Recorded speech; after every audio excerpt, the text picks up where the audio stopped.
Alright guys, well, did a quick rinse down inside too.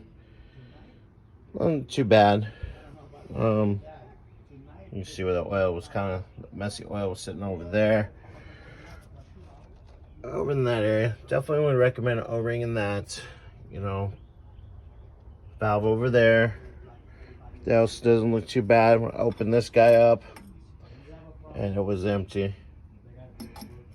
So that.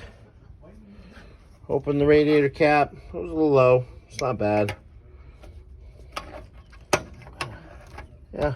Put a little dust down on the car. Doesn't look too bad. Battery's from 2022. Let's see. This guy did a quick blowout and wipe down real quick. You can tell some rodents have been in here at one point.